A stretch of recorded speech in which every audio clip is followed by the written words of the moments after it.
Today's guest is Gary Jonas, CEO of the How Group and a real estate visionary who brings a mindset of abundance into everything he builds, from properties to people. With over 25 years of experience, Gary is redefining what it means to scale in a traditionally human-intensive industry by fusing property development with automation, voice AI, and data-driven strategy. In this episode, Gary shares how his team created Howard, an AI employee who now manages scheduling and communication in their property management business, freeing people to do more meaningful work. We also explore his mindset around grit, when to quit, and how he's raising emotionally intelligent daughters while training endurance athletes and mentoring entrepreneurs. Whether you're a builder, a parent, or a leader navigating change, Gary brings grounded wisdom and actionable insight to help you grow without losing your humanity. Let's dive in. All right, I'm here with Gary Jonas. Really excited for this one today. Gary, thank you so much for being on. And the first question I got to ask you is, what got you interested in the intersection of humanity and technology? Well, Don, first, thanks for having me. And very simply for me, it came down to, I look at the world as a place of abundance, not a place of scarcity, right? So as we get into looking at what's happening in the world, I always view it as opportunity. There's all these opportunities out there. And I have two young girls. No, I'm saying young, but they're in college now. And so, I always want to impart on them the idea that this is a world where, as this technology comes into place, people have been fearful in every generation that technology is going to be harmful and things are going to be worse. And I tell them this story all the time. It's one of my favorite stories, that there's these scholars and they're out there and they're like, this young generation, they're not motivated, they're not hard workers, and they're speaking this, this language that, that they made up that we don't really like, and it's silly. And I tell them, you know what the language was? Okay, what's the language? French. These were Latins. These were people that spoke Latin that were kind of, revolting back against kind of the way society was. And it was that many years ago that this narrative that we have today was still out there. And so I just find that there's so many opportunities to look at what's going on and see the good side of it. And I want to impart that in the world. I think that's a great thing to outline, because I have a similar ethos, and basically comes down to, like, I can sit here and look at the situation with fear, or I can look at it with love. And like, in one, it creates opportunities. The other one kind of like shrinks and goes down. How is this played out in other areas of your life, and how did you come about creating this ethos for yourself? So I'll start with for myself, and then I'll give you some examples as to how I think it's worked well for us, right? So, I joined a group about, I want to say 10 or 12 years ago. The name of the group was called GoBundance. And I joined because these guys were doing these epic trips, but they wanted to do them with like-minded people that were interested in being better fathers and being, healthy and contributing back to society and so this group's, what they were about was very interesting to me. And it really started me on the journey of, more of a kind of self-help stuff and how do I view the world differently. And so I've been part of that group for 12 plus years now. Saw it grow from 20 guys going on a trip together to 800 plus people. And it really, really has changed my mindset and the way that I do things. So that's how I started going through this process. And the most recent example of how I can explain to you how we've implemented it. So we've started to use AI and voice generation in our property management business. And so now all the appointments that we used to schedule with a human, now the computer does it. We have it. So the name of our company is called the How Group. Our employee is called Howard. And so Howard will call people and do all this work that other people were doing before. And so like the scarcity mindset of that would be, okay, well, now we don't need as many people. The abundance mindset of that would be, well, now it costs us less to operate the same business.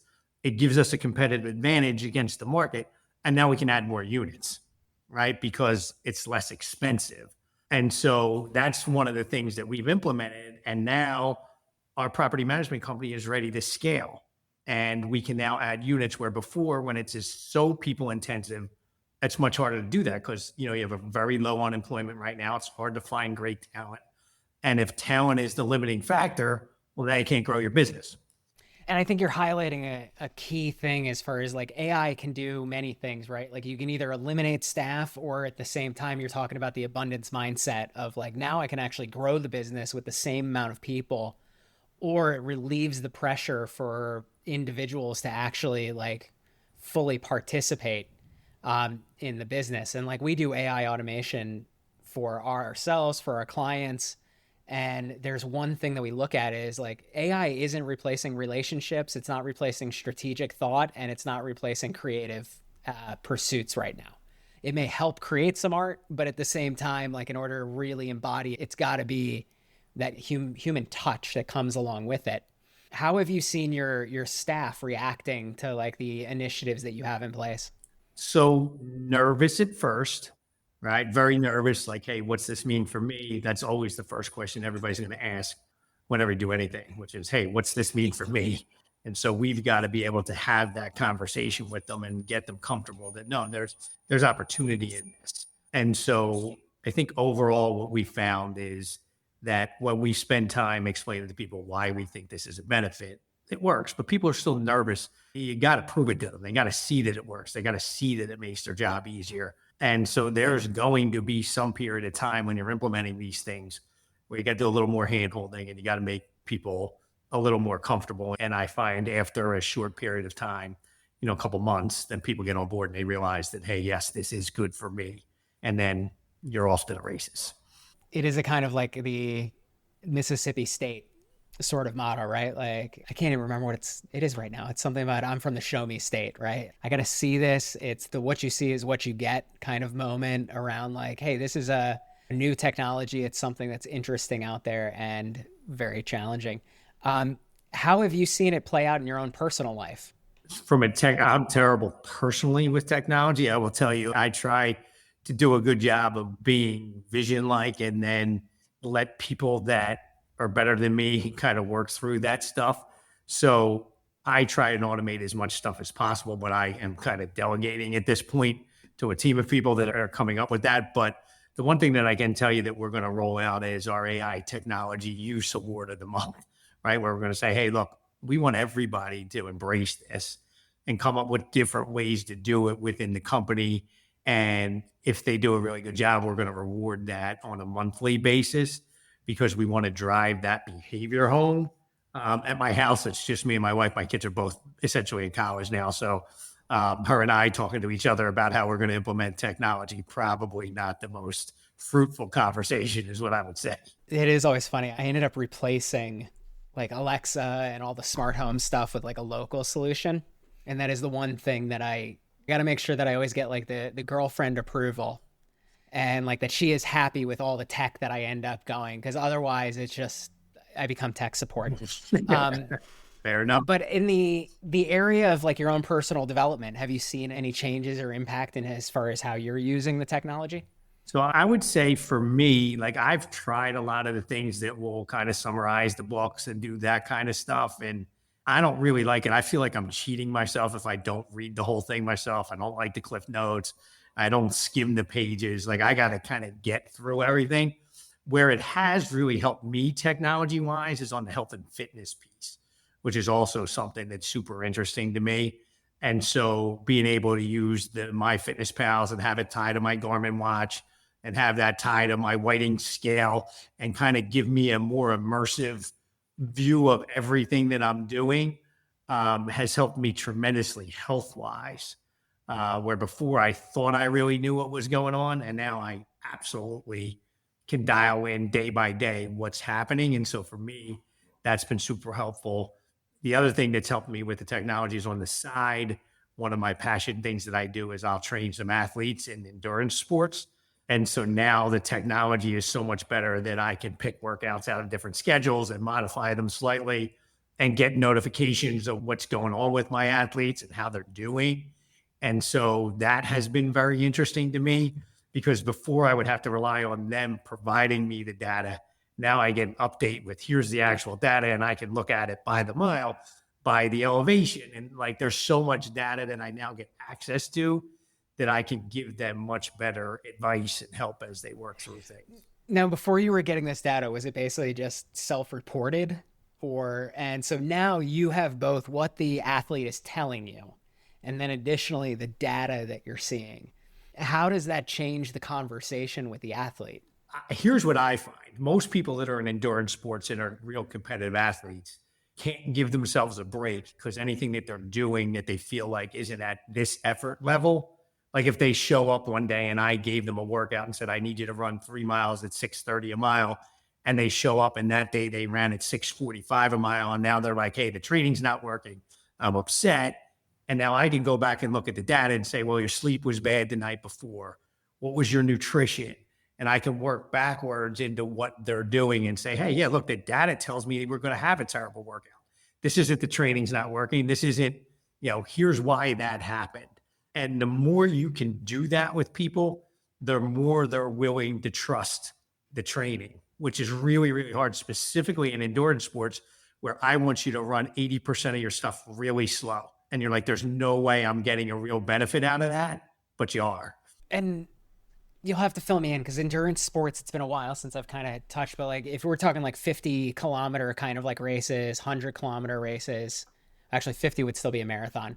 But like that 100 up where you really need to make sure that you're not getting into anaerobic exercise, right? So you're trying to keep the heart rate low as you're continuing on, which as somebody who was a runner and as somebody who's an athlete, like usually it's about like pushing the body as fast and hard as you can go and having that mindset of like, all right, I got to pull back a little bit and really watch what's going on has to really be a change in concept. And then if I'm sure you're working with like entrepreneurs or people who are really heavy, hard going people, sometimes we don't know the difference between stop and go. And like having a second gear just isn't in our nature for the most part. So being able to highlight like, hey, you know what? You got 5 hours of sleep last night. You definitely are going to have a shitty workout this morning just because you're not fully there is rather insightful. Have you seen the increase in data and information coming into your business having like a same impact? Yes. I mean, no question. Everything that we look at, like I'm a data-driven person. And so everything that we look at is getting like the computer can now analyze a deal for you. It can look at, we do development work. So it'll look at what zoning changes are taking place. And now what's that mean for a piece of land and how much more is it worth? And so all of this data is becoming more accessible.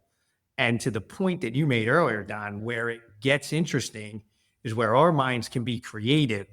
The data gets you to a certain point, right?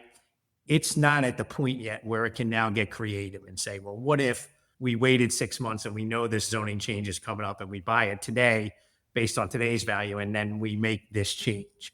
Or, so we do everything that we do we have to create some value of some type. Otherwise, we're competing against the same people all the time. And if you don't have value, what's the point, right? You have to have a value proposition when you're doing things that's a little unique. And if you don't, the data doesn't give you that. It doesn't give you unique. You've got to come up with that yourself. No, and I think you're hitting on a key point here, right? Like we can turn data into some information, right? Like basically everybody's wanting to collect data and like you have a number of companies that are literally just looking at it or housing it off somewhere. 2 years ago, 3 years ago, like unstructured data was just sitting in people's warehouses, not able to look at it. AI has given us the opportunity to turn some of that like unstructured data into information, but it's really in the human domain in which we turn that information into knowledge and wisdom. And so taking people along that path is like what you're describing of like how you actually can add more value because you have a greater access to information and data. It's really awesome to see that like you're running the business in that way. Without giving away the secret sauce, like how do you go about looking at the information to find those key points and like where you can create value? So first I would say like, I love to give away the secret sauce, right? And this is a point of pride for me, which is, and I think most people who are confident in what they do would tell you the same thing, which is I can tell you exactly what I do. You still got to be able to execute. And if you can't execute as well as I can, then I'm going to be okay. Or I'm telling you my position today. That doesn't show you my position 3 moves ahead. That just shows you what I'm doing today. And I've always got to be getting better.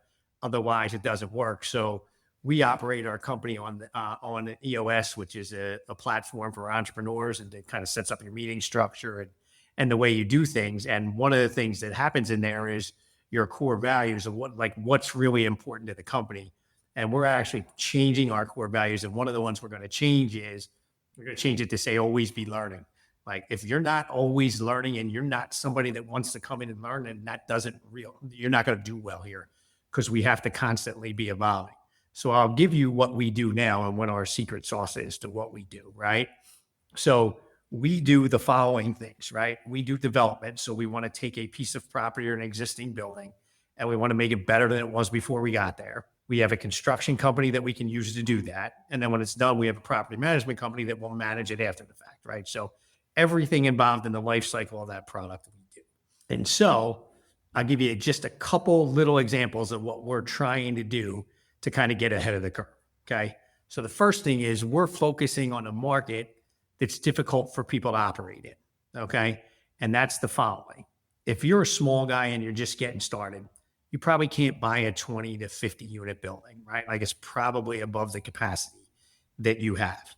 If you're a big guy, you don't want anything under 200 units because it's just too many jobs. So there's this spot in the middle that needs to be filled. And if you can do it in a professional way and have good access to capital and figure out how to effectively manage a 50 unit building that you can't staff with a person, but still provide great service, if you can fill that gap, well, now you have a competitive advantage over some of the other people in the industry. So that's the spot that we sit in right now. So where does technology come into that? Like we talked about, if my property management can be more efficient, here's what we know. Every dollar we save in expenses is worth $16 in value to the building. So it's a big deal. Wait, every dollar that you can save in expenses is worth $16 in value to the building. Meaning if I were going to sell that building, Yeah. somebody would pay building sell off of cap rates, which is what kind of return you want to get on your money, right? So every dollar I save, if you just do the math and take a dollar divided by $16, right? That's 6.5% or 6.25%. So somebody that wants to make 6.5% on their money, which is a general rule of thumb of where people want to be in buying a piece of real estate, that's the math. People just don't do the back end of it to say, hey, a dollar that I save adds $16 to value.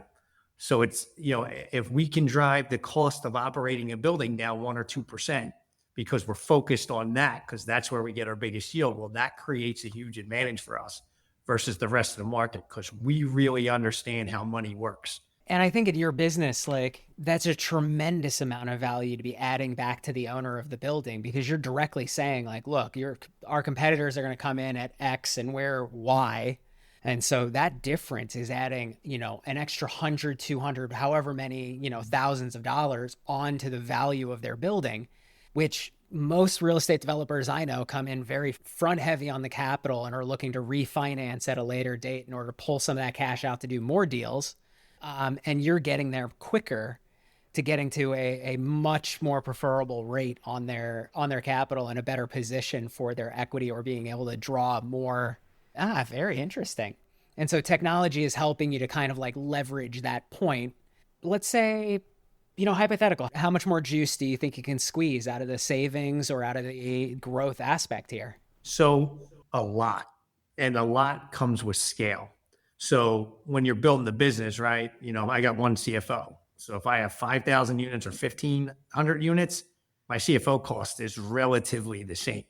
So what happens now is if we set up the right systems, well, we end up in a situation where as this starts to scale, right, like what is happening now is private equity firms are coming into the property management business and saying, we want to buy property management companies. And the reason we want to do that is we think the cost to operate them is going to go down because of technology. So if we can buy them at today's dollars, build a bunch of them up, and then sell them in 5 years, we're going to get a big multiple, right?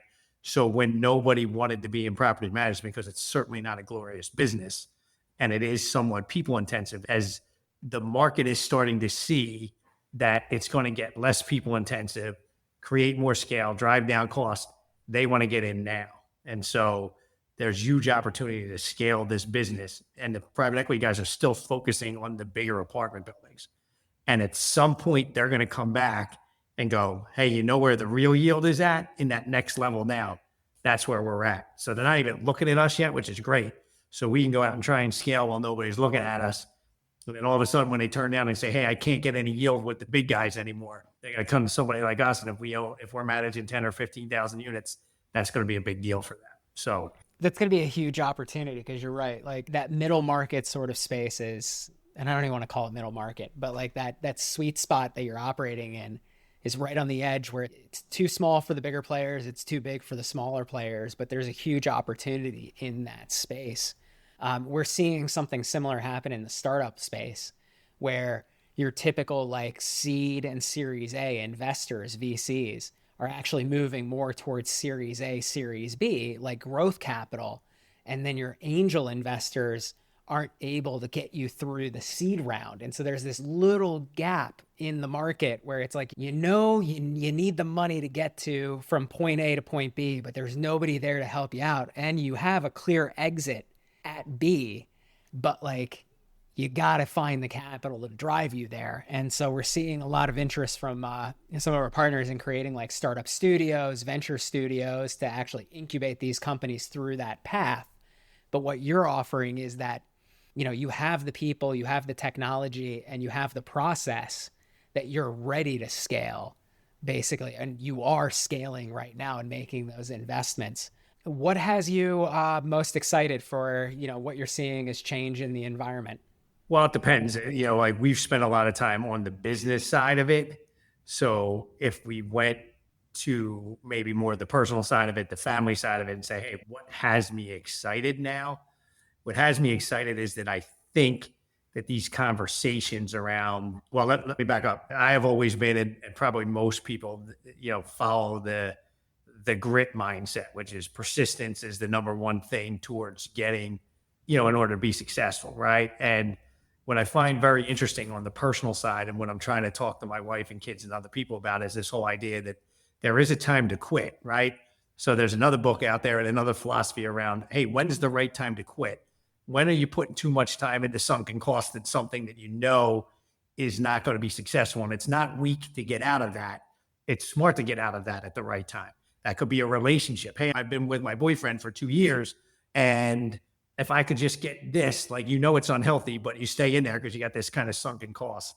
And so this idea that we're constantly learning and changing the way we think about things and understand that grit is very important. It's one of the most critical things to be successful, but also understanding sunken cost and this idea of there is a time where you need to move on and that's okay. And that's not failure. That's actually learning, just like anything else, right? Like, hey, I've learned that this isn't the right spot. I need to move on for that. And giving people the freedom to have that balance and understand that both things are okay in the right situation is very exciting to me. Like it feels like new information and somewhat liberating. And that's such a healthy way to look at like us, figuring out that, hey, now is not the time just to endure or to put ourselves in a position where this is like the worst situation to be a part of. And like, you have to recognize when it is that time to like pull yourself out. What's the advice that you've given to your daughters on this? So, well, let me tell you a couple of things that I want to say about, being a girl dad and just being a father in general. Yeah. One of the things that I think is super important is being ultra vulnerable with your kids and showing them that you do a lot of stuff wrong and in the moment showing it to them so they understand that when they're doing stuff wrong or things aren't going, not wrong, but things aren't going the way that they expect, that's normal in life. So we've had a great opportunity over the last 3 years. Like, a lot of what people do is overvalue their ability and a process to be successful. So we happened to get involved in the real estate space in 2008, happened to be the very bottom of the market. And everything we bought, went up in value, rents went up, interest rates went down, and any mistakes we made were kind of washed out by a great market. So it was very easy for me to be like, man, I'm a genius. Look at what we did. And we ended up, we got, over $250 million in real estate that we own and manage. And that's because I'm so smart, right? But then the last 3 years would tell you that, hey, guess what? Now you bought into the market and you didn't know it at a time where interest rates were going up, construction costs was going up, rents were flattening out, you're going to go into a pandemic. All this thing was going to happen at one time. And all of a sudden you can get very humbled very quickly, right? And understand that, hey, you weren't necessarily as good as you thought you were. Like, your job is to work hard and see the pieces and be able to get through that cycle. So what I was able to do with that, I tell people, we built up, a big nest egg in our company, and we lost 70% of it in the last 3 years. We came back out the other side. We don't have any debt. We didn't need to get any money. And I shared those experiences with my kids. Hey, I might have to let this person go. I'm conflicted about it. Hey, what would we do if the business didn't make it? Like, I've spent the last 28 years of my life building this business, and it would be an existential crisis for me to not be associated with this business anymore. And I'm struggling with that thought process because it could happen. Now, I know that I'll be all right, and I'll know that we're in a good situation. So don't worry, like, we're not moving out of our house. But these are real issues that are happening today. And I want you to understand that this is the way the world works. And if you don't believe it, that you're going to be going and things are going to be cruising and you're going to be great, and then life's going to kick you, and punch you in the face, and you got to be able to get up and get through that and realize that that's normal. And don't put too much value in yourself when things are going great, and don't give yourself too much of the blame when things aren't going great, because that's not true. Like, you're a little part of both of those things. Again, really solid advice, because looking at it, it comes back to that grit aspect that you were talking about earlier as well, is that as long as if we're judging ourselves based on like what is externally happening, we are giving ourselves too much credit. And that's both too much credit for the failure, too much credit for the success. But if we can come back to ourselves and be, curious and understanding and have that wherewithal to know that like the externals go up and down, but like we can stay the same and we can be true to ourselves and our values, that can be huge. Given the state of where we're at with technology and the growth, is there anything that you have imparted upon your daughters as far as like where they should focus in their lives? I mean, we've spent a lot of time on just creativity and emotional intelligence, right? Because those are the things that the computers just don't have yet. And I think both of my girls really embraced that. And it wasn't a conscious effort to say, hey, this is where the world's going and you need to have that. I just think you need to have that to be a good person.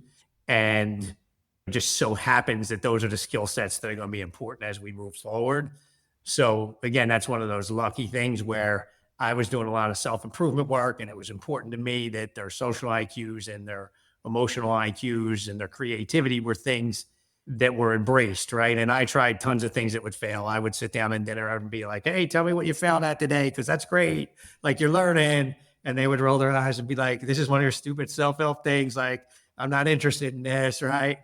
So I've tried a million different things, but I think the thing that's worked the best for me, like I told you earlier, is just kind of try to be authentic and work through what I'm struggling with and tell them what I think is important about what I'm doing versus saying, hey, you need to do this.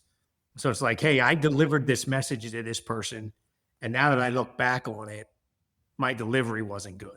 Like, they think this way and I think this way, and I delivered my message in the way that I envision it should be heard, and that's not good.